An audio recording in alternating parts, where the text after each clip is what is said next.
Hello, boxing fans around the world. Thank you for joining me once again on Talk and Fight for boxing news today, courtesy of our friends at Boxing 247 across the pond, and our very good friend Christian von Spunnick, who's doing a fantastic job delivering these news items on a daily basis for us. Here we go, starting off today, a little bit of a recap from the weekend activity. We saw, I'm sure we all saw it, Shakur Stevenson beating Jamel Herring was the headline. Basically, in a nutshell, Shakur Stevenson snatched at Jamel Herring's world title belt during the pre-fight press conference and weigh-in.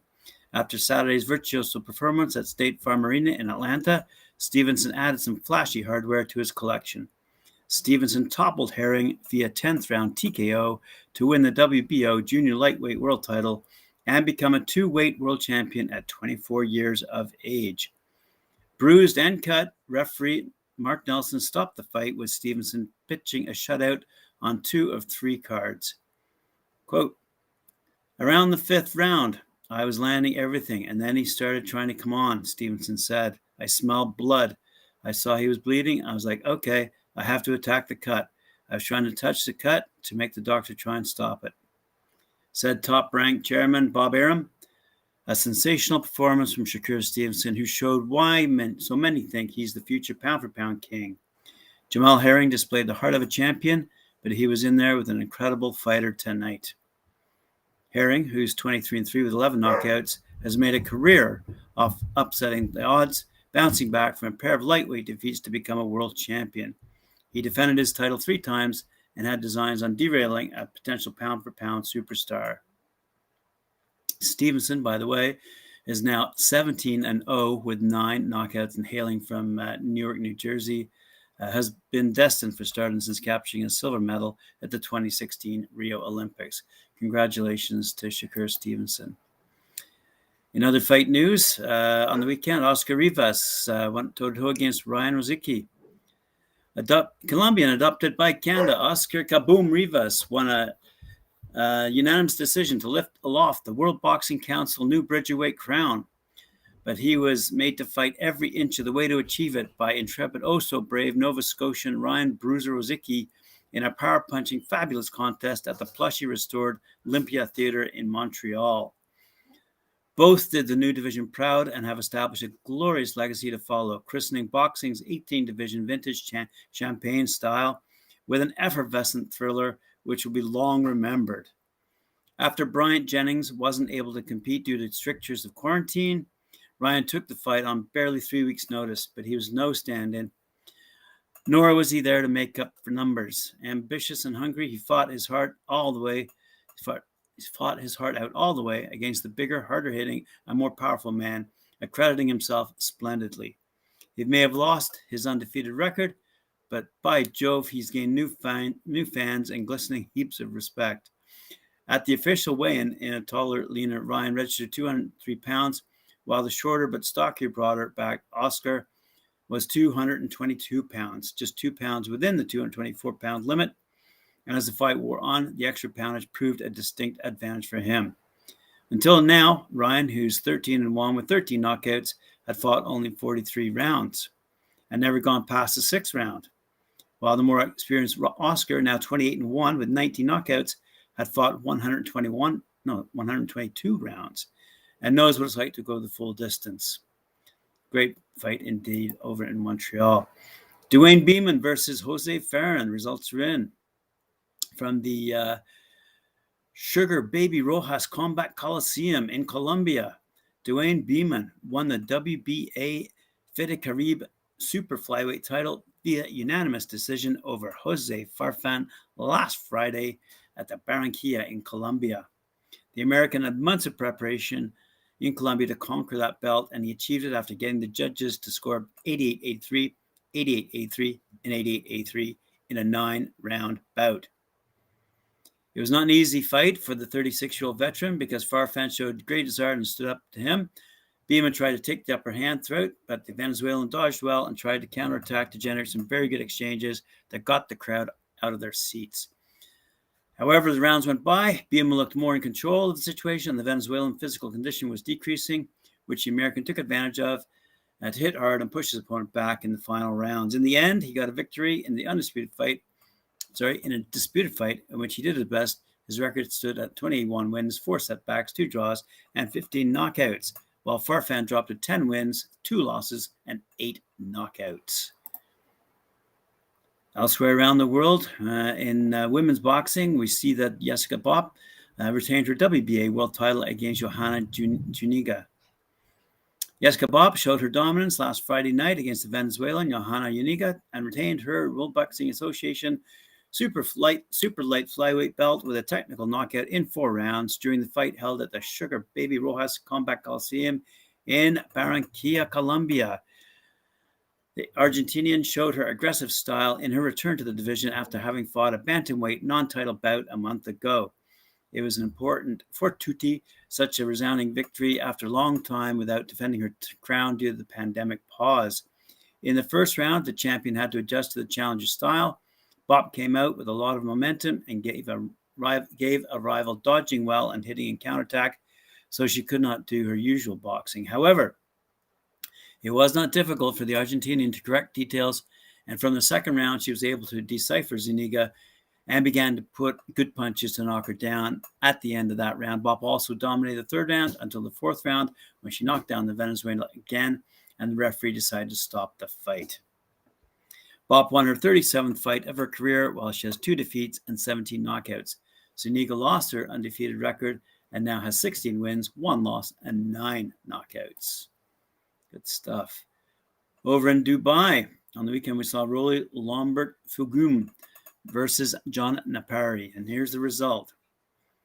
Last Saturday night, on the 23rd of October, at the Conrad Dubai, saw the return of Cameroon cruiserweight Rolly Lambert Fugum in a 10-rounder as he went against fellow heavy-handed Ghanaian John Napari.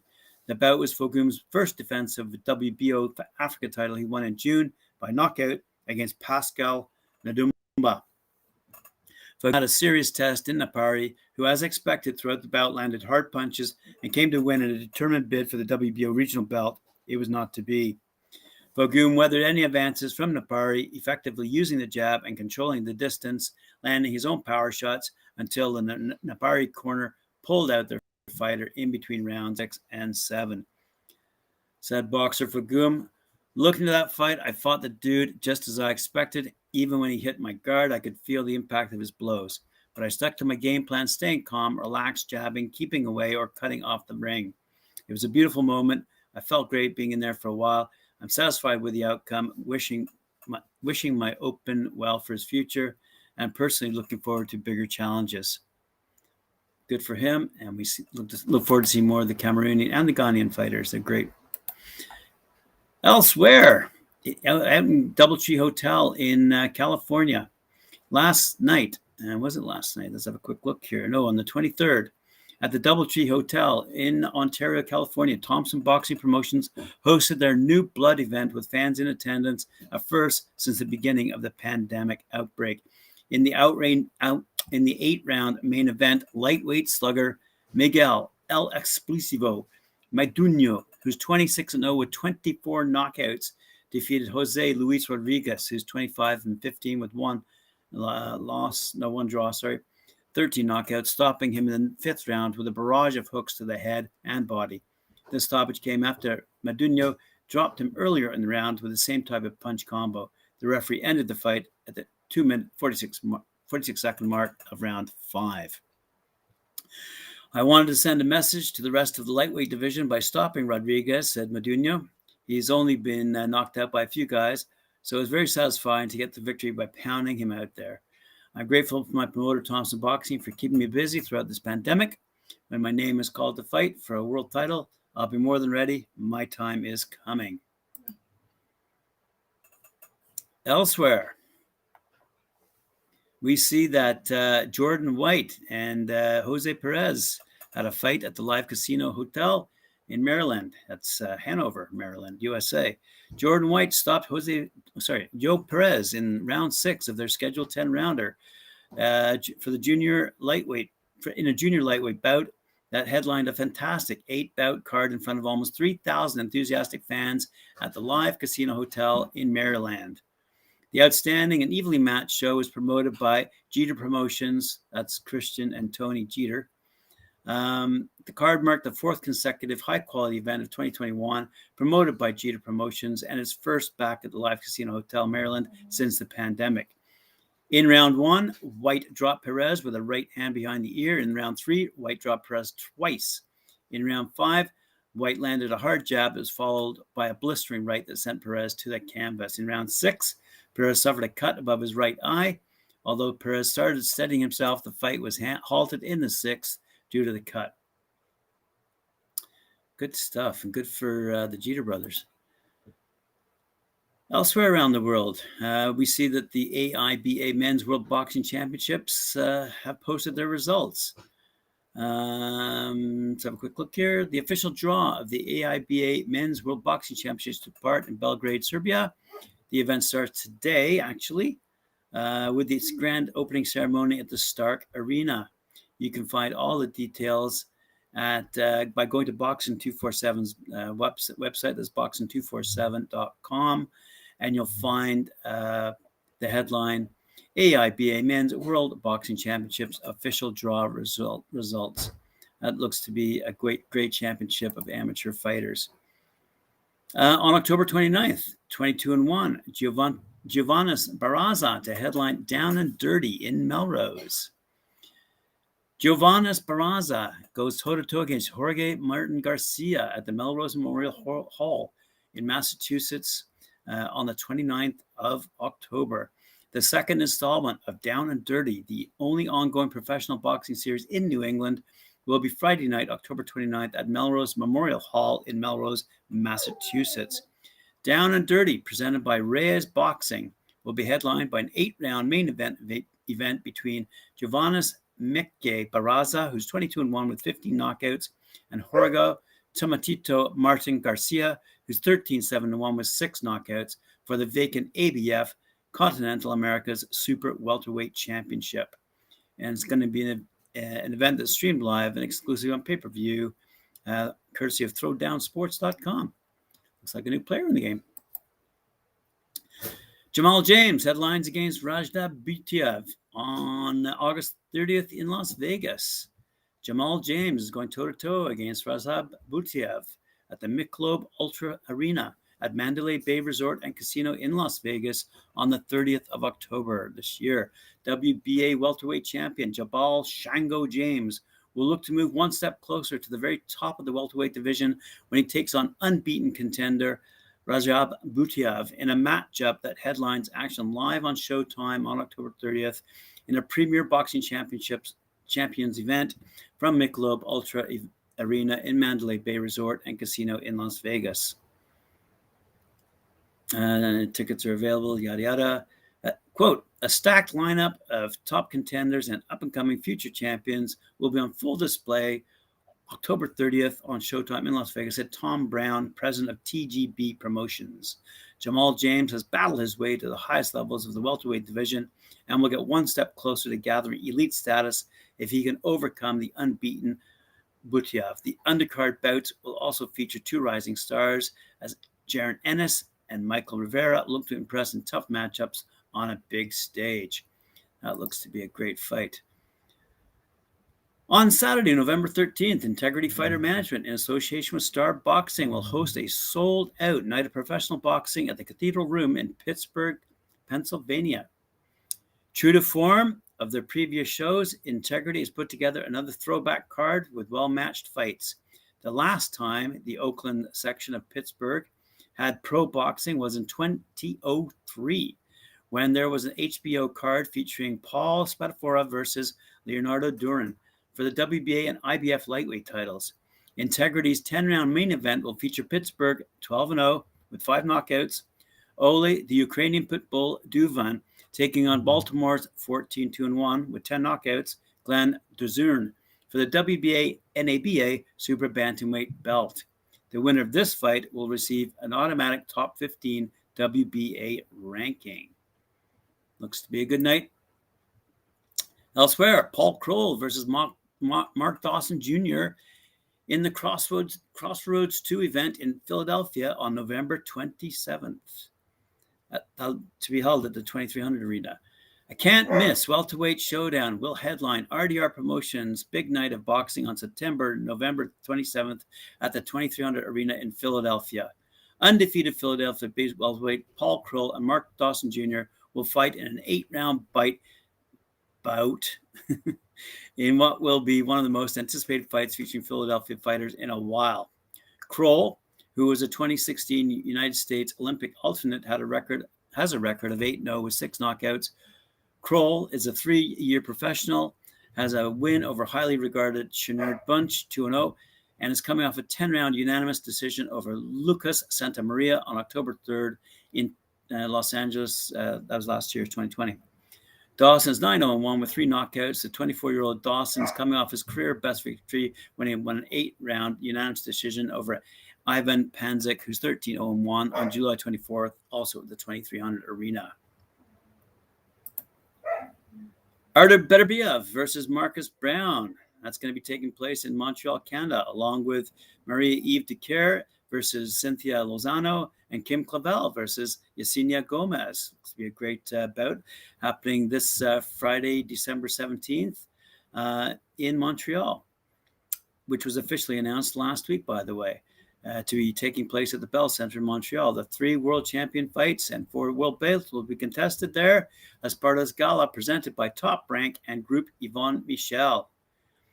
As the main attraction, unified light heavyweight champion Artur Beterbiev, who's 16-0-0 with 16 knockouts, will face WBC #1 contender Marcus Brown, who's 24-1 with 16 knockouts. The IBF and WBC light heavyweight titles belonged to the proud Chechen will be at stake in this explosive fight. A Montrealer by adoption, Beterbiev is at the top of his game. In a fight against him, no one has so far been able to reach his limit. His mandatory New Jersey contender is a 30-year-old Southpaw veteran who is known for superior skills and intelligence in the ring. Beterbiev-Brown is a fight that will keep all spectators on the edge of their seats from start to finish. In a super welterweight division, ex-IBF world champion Marie-Eve Dicaire, who's 17-1-0, will have the opportunity to regain her title against the powerful IBF #5 rated Cynthia Lozano, who's 9-0-0 with 7 knockouts from Monterrey, Mexico. Dicaire will be in her 6th career world championship fight. She'll try to become the 4th pugilist in Quebec to regain a world belt after Lou Berlard in 1933. Arturo Gatti in 2004 and Jean Pascal in 2019. Some good history there. I am absolutely excited to participate in an event of this magnitude. 3 world championships on the same map. It's an incredible evening, never seen before. Following my loss to Clarissa Shields, I mentioned that I was going to use this experience as a springboard to come back stronger. Now is my chance, and I guarantee I will take it, said Dicaire. Quebec light flyweight Kim Clavel, who's 14-0-0 with 2 knockouts, who very recently captured the WBC silver title, will try to dethrone WBC champion Yesenia Gomez, who's 18-5-3 with 6 knockouts. Gomez will defend her position for the 5th time since 2018. Clavel could become the 19th Quebec pugilist to conquer a world boxing title, from Jack Delaney in 1925 to the gym's Joachim Olsen in 2007. At last, after 15 years of boxing, my dream is coming true. I finally arrived at the most exciting moment of my athletic life, stepping into the ring for a world championship title. I know that facing Yesenia Gomez, who has been the longtime WBC light flyweight champion, is a tall order. I'm ready mentally and physically. I have what it takes to emerge victorious from this fight with the WBC light flyweight belt around my waist, commented Clavel. So tickets are going on sale this past weekend, and you can contact Group Yvonne Michel for reservations. It's going to be a great night in Montreal.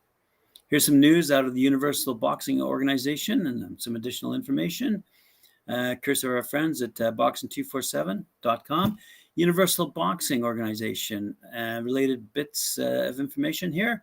Reigning UBO All Africa Super Middleweight Champion Eric Cantomba from the Democratic Republic of Congo proved his quality when he went on the record to score a unanimous decision over former UBO All-Africa light heavyweight titleist Abdallah Paziwazipawa on October 9th in Dar es Salaam, Tanzania. During the 8-rounder, Cantomba knocked Paziwazipawa down 3 times and improved his unblemished record to 13-0 with 5 knockouts. On October 14th, at the All-Star Boxing Club in Kiev, Ukraine, UBO female European super welterweight champion Delara Ukel improved her record to 9-0 with 8 knockouts, stopping late replacement Zainab Dimitris in the first round of a 6-round non-title bout.